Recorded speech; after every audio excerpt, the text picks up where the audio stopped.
প্রিয় দর্শক, ঈদ মোবারক। আমাদের সাথে ঈদে আমার সাথে কোলাকুলি করার জন্য আছেন আপনাদের প্রিয় আরেকজন মানুষ। দাদা, ঈদ মোবারক। ঈদ মোবারক, ঈদ মোবারক ইলিয়াস। ঈদ মোবারক দাদা। কিন্তু সমস্যা হচ্ছে এই যে ঈদের ভেতরে সেনাবাহিনীর লোকজন শুনলাম বাধা দিচ্ছে। তারা আপনার এখানে এই ইয়েটা ভাঙার জন্য বুলডোজার ঢুকাতে চাচ্ছে, সেটা ঢুকাতে দিচ্ছে না। আপনার কাছে এই বিষয়ে আপনি এই পুরো বিষয়টি আপনি এ দেখভাল করছেন। তো আপনার কাছে কি জানাচ্ছে সেখানে যারা উপস্থিত আছে তারা? না, প্রথমত সেনাবাহিনীকে ডাকা হয়নি। সেনাবাহিনী ইন এইড টু সিভিল পাওয়ার মোতায়েন আছে। তার মানে সিভিল পাওয়ার যখন সেনাবাহিনীকে ডাকবে তখন সেনাবাহিনী আসবে। সো সেনাবাহিনীকে বাংলাদেশ সরকার আহ্বান জানায়নি, স্বরাষ্ট্র মন্ত্রণালয় আহ্বান জানায়নি, প্রফেসর ইউনূস আহ্বান জানায়নি। সেনাবাহিনী আসছে ওয়াকারের নির্দেশে। হুম। ওয়াকার দেখাতে চায় যে সে তার বোনের সম্পদ রক্ষা করার জন্য তার সেনাকে নিয়োগ করছেন। এইটা রাষ্ট্রদ্রোহিতা। এইটা রাষ্ট্রদ্রোহিতা। কোনোভাবেই সেনাবাহিনীর আইনত কোনো অধিকার নাই ওইখানে আসার, যতক্ষণ পর্যন্ত না সেনাবাহিনীকে সরকার ডাকবে। সেনাবাহিনী মোতায়েন হয়েছে ইন এইড টু সিভিল পাওয়ার একটা আইনের অধীনে। আমরা আহ্বান জানাচ্ছি সেনাবাহিনীকে সরে যেতে হবে এখান থেকে। আর সেনাবাহিনী বুলডোজার আটকেছে। আমরা সেনাবাহিনীকে ওইখানে যারা সৈনিক আছেন, জুনিয়র অফিসার আছেন, সবাইকে আহ্বান জানাচ্ছি বুলডোজার ছেড়ে দিন। এবং বুলডোজার আসুক বা না আসুক, আমরা 32 নাম্বার আজকে রাখবো না। এটা ভেঙে মাটির সাথে মিশিয়ে দেবো আমরা। এবং উপরে শুনলাম তারা হেলিকপ্টার পর্যন্ত তারা এখানে উপরে মহড়া দিচ্ছে সেনাবাহিনী। হেলিকপ্টার তো হাসিনা হাসিনা উড়িয়েছিল হেলিকপ্টার। হাসিনা উড়িয়েছিল হেলিকপ্টারে, কি হাসিনাকে বাঁচাইতে পারছে? পারে নাই। হেলিকপ্টার আছে হাসিনাকে বাঁচাইতে পারে নাই, আজকেও 32 নাম্বার বাঁচাইতে পারবে না। আমরা 32 নম্বরের সর্বশেষ অবস্থাটা একটু জানার চেষ্টা করব। তার আগে কিছু জিনিস দাদা আপনার কাছে জেনে নেই যে এ, একটু ঢুকতে বলেন না তাড়াতাড়ি। তো আমরা ফেসবুকে বিভিন্ন দু একটা পত্রিকাতেও দেখলাম যে এটা হচ্ছে এই জাতির ইতিহাসের সাথে মিলেমিশে একাকার। ধানমন্ডি 32 নম্বর। আপনি ইতিহাস নিয়ে আপনি বেশ কয়েকটি বই লিখেছেন, আপনি গবেষণা করেন। মানে 32 নম্বরের আসল ইতিহাসটা দাদা কি বলেন তো? না, আমি ওই ইতিহাসে যেতে চাই না। মানে বিষয়টা হচ্ছে যে বিপ্লব বিজয়ের একটা স্মারক থাকতে হয়। আমরা একটা স্মারক অর্জন করেছি, শেখ মুজিবের মূর্তি। আমরা সেটা ভেঙেছি এবং ফ্যাসিবাদের যে আতুর ঘর ধানমন্ডি 32 নাম্বার, সেটাকেও আমরা রাখবো না। ফরাসি বিপ্লবে বাস্তিল দুর্গ ভেঙে ফেলা হয়েছে। আমরা এই 24-এর বিপ্লবে ধানমন্ডি 32 নাম্বার আমরা গুড়িয়ে দেব। ওটাই আমাদের লক্ষ্য। না, এখানে ওনারা বলার চেষ্টা করছে যে এই এত রাজনৈতিক প্রতিহিংসা, এটা তারা এই যেই সুশীলরা এখন এইসব কথা বলছে, বিশেষ করে সবচাইতে বেশি আমি যেটাকে বলেছিলাম ওর ক্যারা উঠেছে এই শাওনের ফালাফালি সবচাইতে বেশি দাদা। এই যে এ এ এ ঘন্টায় ঘন্টায় মানে ছাত্রদের বিরুদ্ধে পোস্ট করছে, এই আওয়ামী লীগের পক্ষে নানানভাবে ঘুরিয়ে পেঁচিয়ে কথাবার্তা বলছে। তো এইসব সুশীলরা তো যখন কিনা লাশের উপরে আপনার এই যে জুতা নিক্ষেপ করেছে, কাদের এই সালাউদ্দিন কাদের চৌধুরীর কবরে ভাঙচুর করা হয়েছে, তখন তো এরা কোনো কথা বলে না। এখন এরা হঠাৎ করে গজিয়ে উঠছে। আমি আমি এই বিষয় নিয়ে বলবো না ইলিয়াস, এটা নিয়ে আমাদের আসলে অন্য একটা পরিকল্পনা করা দরকার। হুম, সেটা হচ্ছে হুমায়ুন আহমেদের যে শুটিং এর স্পটটা যেটা শাওন দখল করেছে। হুমায়ুন আহমেদ আমাদের জাতির সম্পদ এবং হুমায়ুন আহমেদ যেটা সৃষ্টি করেছে সেটাও জাতির সম্পদ। এই সম্পদটাকে জাতীয় সম্পত্তি হিসাবে এটা গ্রহণ করতে হবে। বাংলাদেশ সরকার এই সম্পদটাকে নিয়ে হুমায়ুন আহমেদ জাদুঘর বানাবে। এটাই আমাদের আজকের লক্ষ্য হওয়া উচিত। শাওন এটা দখল করে রাখছে ব্যক্তিগত স্বার্থে, কিন্তু হুমায়ুন আহমেদ আমাদের এমন একটা সম্পদ যেটাকে ব্যক্তি একটা দখল করে রাখতে পারে না। তার সম্পদ, তার সৃষ্টি, এটা সকলের অধিকার আছে, সকলের হক আছে ওইটাতে। ওইটায় মানুষের হক প্রতিষ্ঠিত করতে হবে ওই সম্পদে। এবং ওইটার নাম যেন কি, ইয়ে নুহাশ আহ, নুহাশপল্লী। নুহাশপল্লী। নুহাশপল্লী, এটা নুহাশেরও মালিকানা থাকবে না, শাওনেরও মালিকানা থাকবে না, এটাতে বাংলাদেশের জনগণের মালিকানা থাকবে। ওইটাকে অধিগ্রহণ করে এইখানে হুমায়ুন আহমেদ জাদুঘর বানানো হবে, হুমায়ুন আহমেদ পল্লী বানানো হবে। এবং এইটাতে আমরা যাব, দেখব এবং এইখানে আমরা হুমায়ুন আহমেদের স্মৃতিচারণ করবো। এটা কোনো ব্যক্তিগত সম্পত্তি হতে পারবে না। এই আওয়াজ তোলেন, সাউন্ড থেমে যাবে। না, এখন হঠাৎ করে এই শাওনের মতো কিছু লোকজন আছে যারা কিনা এটাতে মানে এখন আমাদেরকে মানবতা শিখাচ্ছে। শেখ হাসিনা নিজেও আপনি শুনেছেন যে সে ইদানিং খুব কান্নাকাটি শুরু করেছে। কয়দিন পরে হয়তো হাত পা চেপে ধরা শুরু করবে। তো শেখ হাসিনাকে যারা এই তার ইমোশনাল কথাবার্তা শুনে তারপরে ৮১ তে যেরকম জিয়াউর রহমান ভুল করেছিল, এইবারও যদি এখনকার বিএনপি কিংবা জামায়াত কিংবা ছাত্ররা তার এই নাটকে যদি ফাঁদে পা দেয়, সেক্ষেত্রে এর ভবিষ্যৎটা কি হতে পারে?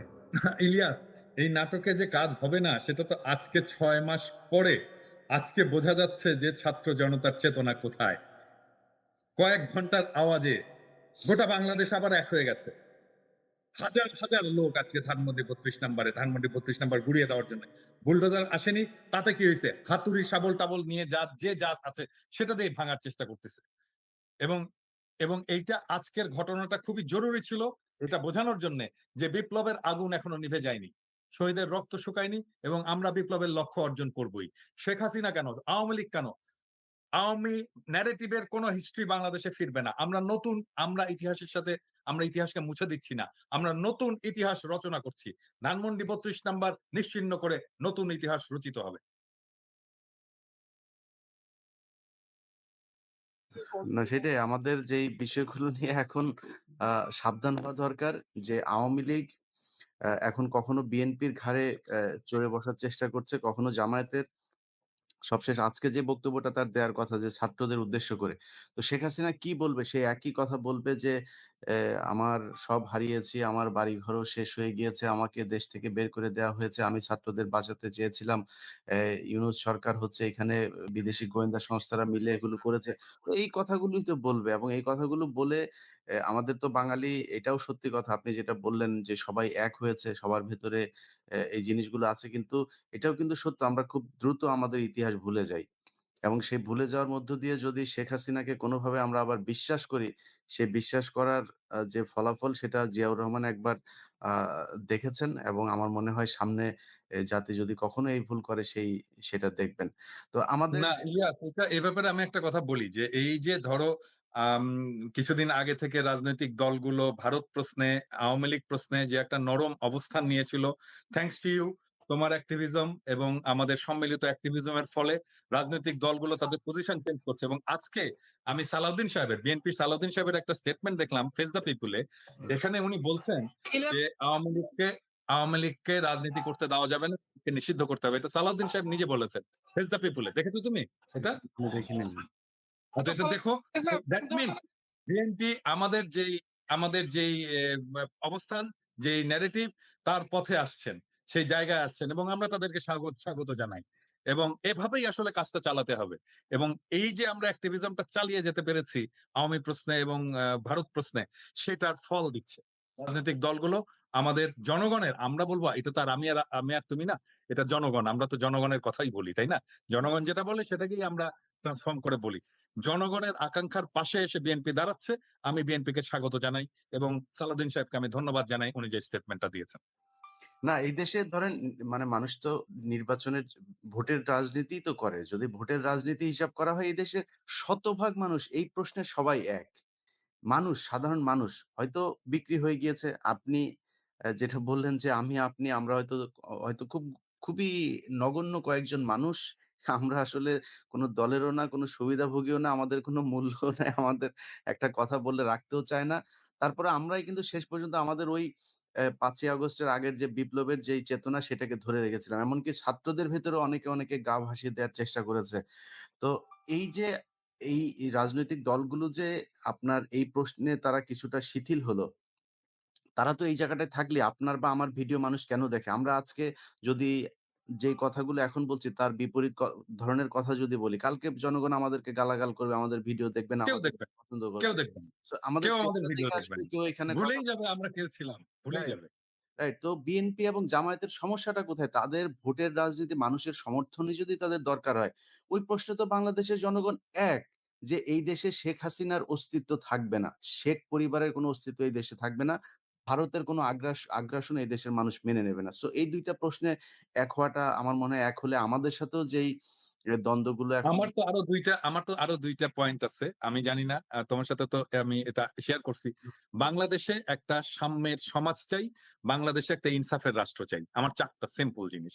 আই বিলিভ যে এটা তোমারও চাওয়া। না, এটা সবারই চাওয়া। এরকম অনেক কিছু আছে যেগুলো কমন চাওয়া সবারই। আপনি এটার মতো এরকম হাজারো বলতে পারবেন। কিন্তু আমার কথা হইলো যে এই কমন যে চাওয়াগুলো, এই চাওয়াগুলো নিয়েও কেন 5 তারিখের পরে আমাকে বা আপনাকে বা আমাদেরকে যুদ্ধ করতে হচ্ছে।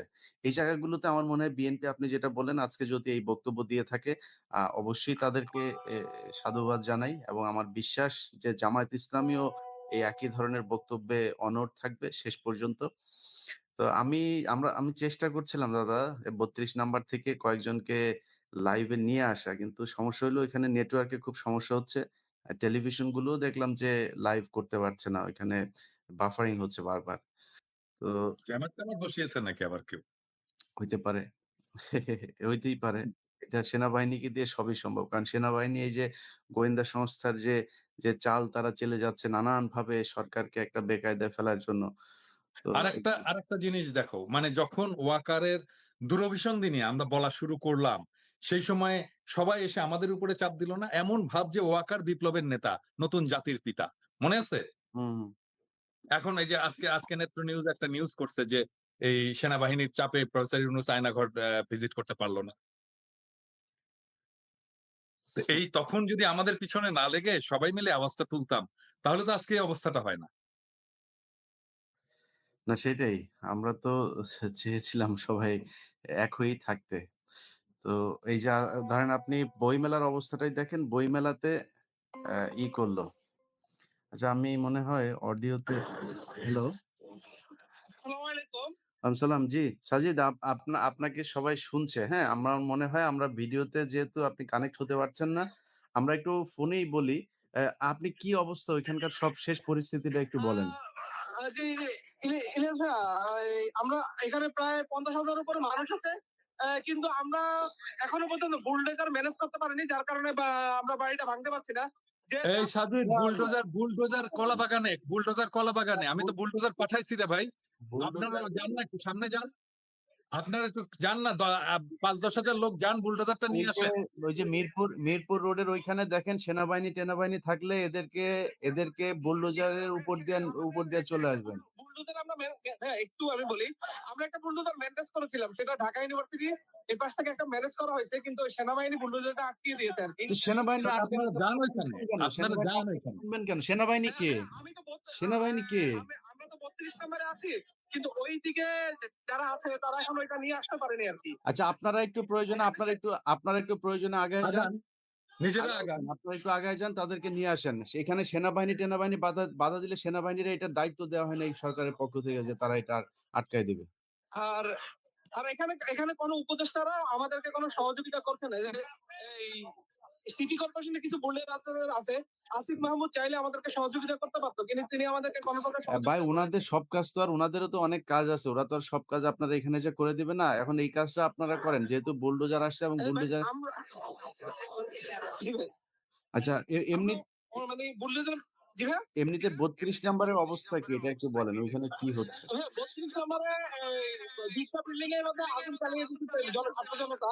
আর এখানে ৫০,০০০ এর উপরে মানুষ আছে আরকি। আচ্ছা, ইয়ে ইলিয়াস, আমাকে একটু যেতে হবে, আমার এখানে একটা মিটিং আছে। ওকে। চালাও, যদি ইয়ে হয় হোয়াটসঅ্যাপে ঠিক আমাকে জানিও। হ্যাঁ, হ্যাঁ, ঠিক আছে। আপনি যান তাহলে। ঠিক আছে। Thank you. আমি